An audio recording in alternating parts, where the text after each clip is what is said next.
Atomic का registration Japan के reason में हम पीसी में कैसे कर सकते हैं वो देखेंगे। सबसे पहले आपको एटॉमिक जापान का जो होम पेज है उसको खोलना पड़ेगा। वो है www.atomy.com/jp/home। तो ये जैसे ही पेज खुलता है आपको सारा का सारा जापानीज में मिलेगा। अगर आप गूगल क्रोम में खोलते हैं और उसको राइट क्लिक करके ट्रांसलेट टू इंग्लिश करते हैं तो आपको सारा का सारा जो है टेक्स्ट इंग्लिश में आ जाएगा, आपके लिए आसानी हो जाएगी। ऑलरेडी जो रजिस्टर्ड मेंबर है उसके आईडी से आप लॉगिन कर लीजिए। लॉगिन करने के बाद आपको यहाँ ऑप्शन मिलेगा मेंबर रजिस्ट्रेशन। मेंबर रजिस्ट्रेशन जैसे ही आपने खोला, यहाँ पर आपके पास दो ऑप्शन रहेगा। एक है यूजर मोड ऑप्शन आईओसा, दूसरा है बिजनेस मोड ऑप्शन। ये जो यूजर मोड है इसको जापानीज में आईओसा बोलते हैं। ये बेसिकली सिर्फ और सिर्फ यूजर मोड है, आपका इसमें इनकम जनरेट नहीं हो सकता। इसमें जो है आप परचेज कर सकते हैं, आपको पॉइंट्स भी जाएगा, आपको सेल पॉइंट्स भी जाएगा, पर आपका इनकम नहीं होगा। बिजनेस मोड में अगर आप रजिस्ट्रेशन करते हैं तो आपका इनकम प्लान चालू हो जाएगा। इसमें बेसिक डिफरेंस ये है कि आईओसा में जो है, जो यूजर मोड में जो है, आपको कोई भी अटैचमेंट की जरूरत नहीं होता, कोई भी आइडेंटिफिकेशन प्रूफ की जरूरत नहीं होता, कोई भी बैंक अकाउंट को अटैच करने की जरूरत नहीं होता। Simple sponsor ID, new member name, date of birth, phone number, residential address अगर आपके पास है तो आप ये यूजर मोड क्रिएट कर सकते हैं। बिजनेस मोड के लिए भी आपको ये रिक्वायरमेंट है, पर एट द एंड आपको जापान का जो रेसिडेंस कार्ड, अगर आप फॉरेनर है तो आपके पास रेसिडेंस कार्ड होगा, तो रेसिडेंस कार्ड का फ्रंट एंड बैक पेज का जेपीजी फाइल का अटैचमेंट और जापानीज बैंक अकाउंट का एटीएम का जो फ्रंट पेज है उसका अटैचमेंट का जरूरत रहता है। बिजनेस प्लान में अगर आप रजिस्टर करते हैं तो ये एक्टिवेशन के लिए 2 दिन समय लगता है, 48 आवर्स। इन 48 आवर्स में आप लॉगिन नहीं कर सकते, आप कोई भी नया मेंबर को जोड़ नहीं सकते, आप शॉपिंग भी नहीं कर सकते, तो आपको 2 दिन वेट करना पड़ जाएगा। बल्कि यूजर मोड जो है उसमें आपका जो इमीडिएट ये एक्टिवेशन हो जाता है, इमीडिएटली आप शॉपिंग भी कर सकते हैं और इमीडिएटली अगर आप न्यू मेंबर को इस ट्री के नीचे जोड़ना चाहे तो भी वो कर सकते हैं। तो इसीलिए मेरे ओपिनियन में आपको आईओसा यूजर मोड में सबसे पहले रजिस्ट्रेशन कर लेना चाहिए और रजिस्ट्रेशन करने के बाद आप चाहे तो इमीडिएटली ही जो है बिजनेस प्लान के लिए कन्वर्ट कर सकते हैं। उसके लिए भी वही करना रहेगा, रेजिडेंस कार्ड और जापानीज बैंक अकाउंट का जो डेटा है उसको आपको अटैच करना रहेगा, जिसका भी एक्टिवेशन जो है 2 दिन के लिए टाइम लगेगा। लेकिन उस 2 दिन के अंदर भी आप ये आईओसा मोड, यूजर मोड में शॉपिंग और नए बंदे का जो ट्री फॉर्मेशन है वो आप कर सकते हैं। तो ध्यान दीजिएगा कि आपको रजिस्ट्रेशन जो है ये यूजर मोड में ही करना रहेगा। तो मैं यहाँ पर यूजर मोड में ये रजिस्टर करता हूँ। जैसे ही आप उसमें बटन क्लिक कीजिएगा तो आपको यहाँ पर सीरियल नंबर पूछेगा, customer serial number for membership registration only. ये सीरियल नंबर जो है सिर्फ और सिर्फ जापान के रीजन में ही मांगता है और ये जो सीरियल नंबर है इसको गेट करने का जो तरीका है वो है, आपको जापान के शॉपिंग का जो टैब है उसको आप क्लिक कीजिए। शॉपिंग के टैब में जो इतने सारे सेक्शन टैब्स है, supplement, beauty, personal care, home care, food, fashion और जो अदर्स के नीचे ये समरी डॉक्यूमेंट लिखा रहेगा।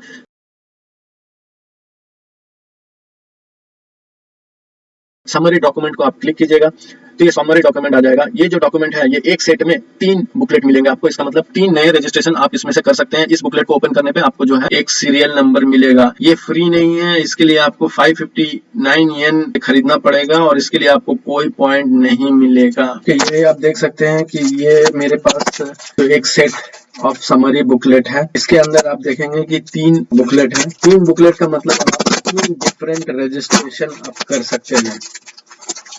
ये जो बुकलेट है इसका जैसे आप फ्रंट पेज खोलेंगे तो यहाँ आपको एक सीरियल नंबर दिखाई देगा।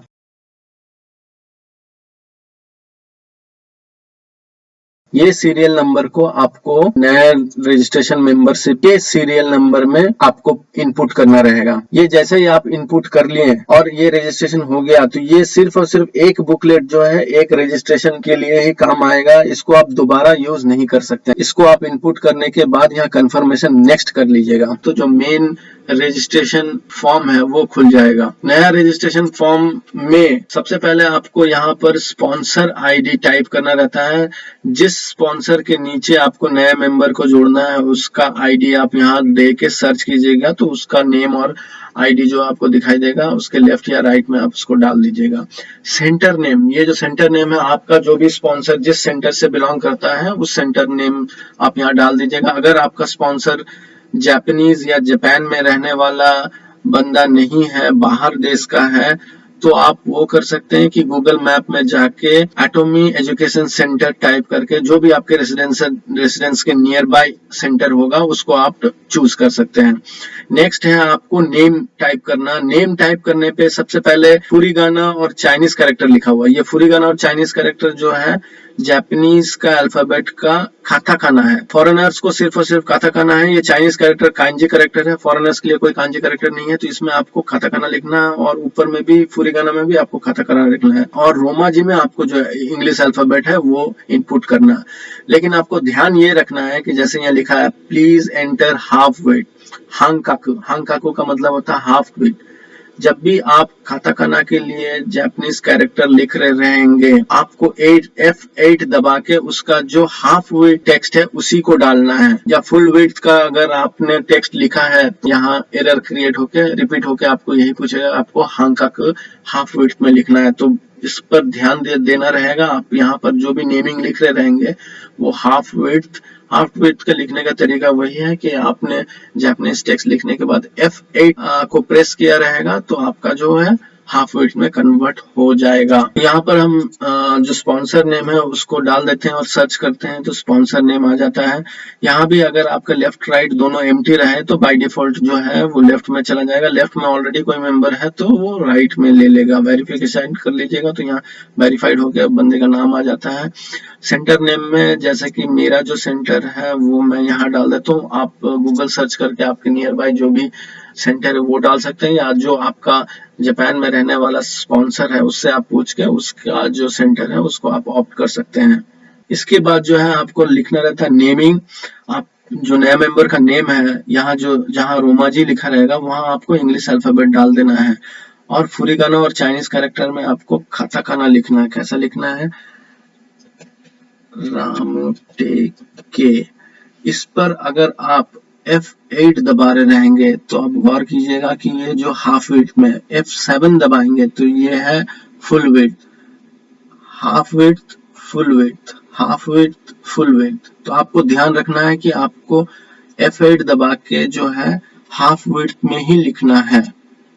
सिमिलरली आपको यहाँ पर ध्यान दीजिएगा अगर आपका फुल विड्थ गलती से यहाँ टाइप हो जा रहा है तो आपको एरर मैसेज आने के बाद फिर आपको वापस आके यहाँ पर हाफ विड्थ में कन्वर्ट करना है। तो ध्यान दीजिएगा कि इसको आप F8 दबा के हाफ विड्थ बना लीजिएगा पूरा नहीं। उसके बाद आपको जेंडर चूज कर लेना है। डेट ऑफ बर्थ के लिए जो 3 डॉट्स है इसको सिलेक्ट कर लेना है। यहाँ आपको ईयर सिलेक्ट कर लेना है, मंथ सिलेक्ट कर लेना है, डेट सिलेक्ट कर लेना है। जो पासवर्ड है वो आपको यहाँ पासवर्ड इनपुट कर देना है, पासवर्ड का कंफर्मेशन इनपुट कर देना है। पासवर्ड जो है आपका अल्फान्यूमेरिक नंबर होना चाहिए, 6 या 6 डिजिट से ज्यादा होना चाहिए। यहाँ पर आपको कोई स्पेशल कैरेक्टर डालने की कोई जरूरत नहीं है। फोन नंबर आप जो जापानीज फोन नंबर है उस फोन नंबर को आप यहाँ डालिएगा, किसी और कंट्री का आप नहीं डाल सकते। उसके बाद जो है आपको पोस्टल कोड डाल देना रहेगा। पोस्टल कोड का ये जो एड्रेस है, एड्रेस में address search by zip code को आप क्लिक कीजिएगा। जो भी जिप कोड है वो आप जैसे एंट्री करके ये क्लिक करेंगे तो आपका जो स्टेट और प्रीफेक्चर और सिटी वगैरह है वो अपने आप आ जाता है, तो आप उसको क्लिक करके फीड कर सकते हैं। और जो आपका स्ट्रीट और हाउस नंबर है वो आप बाद में यहाँ पर कर सकते हैं। ये जो ईमेल है ये ईमेल आप इसको स्किप कर सकते हैं। उसके बाद इमीडिएटली आप I agree to handling the personal information को चेक करने के बाद जो है आप नेक्स्ट दबा दीजिएगा। नेक्स्ट दबा देने के बाद आप जो है यहाँ इन्फॉर्मेशन आ जाता है। अगर आपको इस इन्फॉर्मेशन का ओके है तो आप प्रोसीड कीजिए। अगर आपको इन्फॉर्मेशन ओके नहीं है तो आप रिटर्न जाके जो भी बाय मिस्टेक हो सका है तो आप उसको रेक्टिफाई कर सकते हैं। ये अगर आप सेटिस्फाइड है कि आपका जो एप्लीकेशन इन्फॉर्मेशन ओके है तो आप रजिस्ट्रेशन कंप्लीट करके प्रोसीड कर सकते हैं। और इससे आपको यहाँ पर लिख के आ जा रहा है कि जो रजिस्ट्रेशन है कंप्लीट हो गया है, आप रिटर्न होम कर सकते हैं।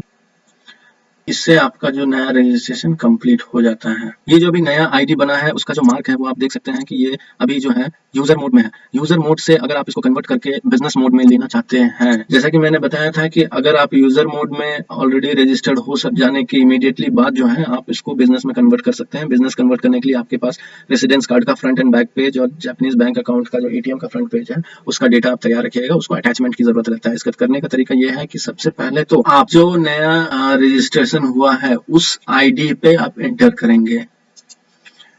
ये मेरा नया आईडी तैयार हुआ है। इस आईडी के में एंट्री होने के बाद यहाँ पर आपको मोबाइल ऑथेंटिकेशन का एक बटन मिलेगा। इस बटन को आप प्रेस कीजिएगा।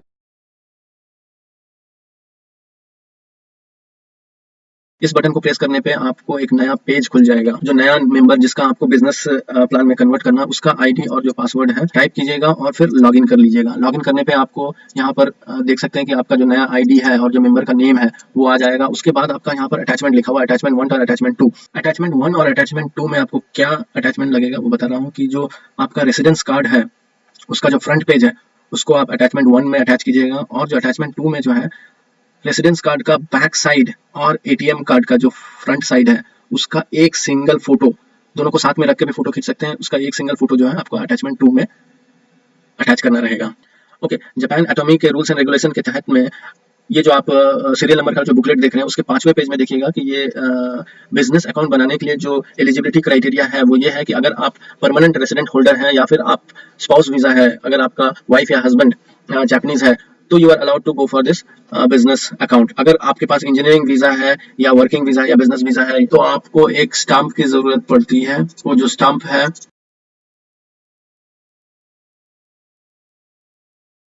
इमिग्रेशन जाके आपको ये स्टाम्प लेना पड़ता है कि work permission within 28 hours per week in principle का एक स्टाम्प मिलेगा। अगर ये स्टाम्प आपको इमिग्रेशन से मिल जाता है तो आप इसको बिजनेस अकाउंट में कन्वर्ट कर सकते हैं।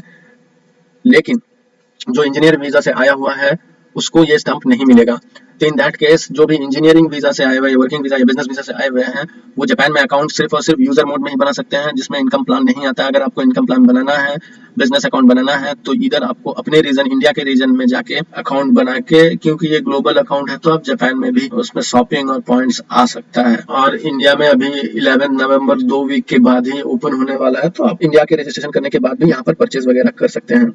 अगर आप इंजीनियरिंग वीजा से आए हुए हैं और अगर आप मैरिड हैं, आपकी वाइफ नॉन वर्किंग है तो जो डिपेंडेंट वीजा वालों को ये जो स्टंप है वो इजीली मिल जाता है इमिग्रेशन वालों से। तो अगर आप चाहें तो अपना अकाउंट नहीं होके अपनी वाइफ या अपने जो डिपेंडेंट वीजा वाले का जो रेसिडेंट कार्ड है उसमें आप इमिग्रेशन जाके ये स्टंप, इस तरह का स्टंप रहता है, वो लेके आने के बाद सिमिलरली आप उसका अकाउंट बना के अटैचमेंट 1 में रेसिडेंस कार्ड है उसको अटैच कीजिएगा। अटैचमेंट 2 में जो back page of residence card जिसमें ये स्टंप मौजूद हो वो रहे और कैश कार्ड रहे। ये दोनों का अटैचमेंट आपको अटैच करके बिजनेस प्लान में कन्वर्ट करना है। फिर से मैं बोलूंगा कि अगर आपके पास परमानेंट वीजा है, जैसे कि ये वाला एग्जांपल है, अगर आपके पास परमानेंट रेसिडेंट का वीजा है तो आपको कोई स्टाम्प की जरूरत नहीं है। अगर आपका स्पाउस जापानीज है तो भी आपको कोई स्टाम्प की जरूरत नहीं है। अगर आपके पास परमानेंट वीजा नहीं है तो आप यहाँ पर बिजनेस प्लान में नहीं कर सकते हैं। तो आपको ये रेसिडेंस कार्ड के पीछे में इमिग्रेशन से ये स्टाम्प लेके आना जरूरी हो जाता है, जिस स्टाम्प में work permission within 28 hours per week. इस बात को ध्यान रखते हुए अटैचमेंट 1 में डाल के जो बैंक कार्ड और रेसिडेंट कार्ड का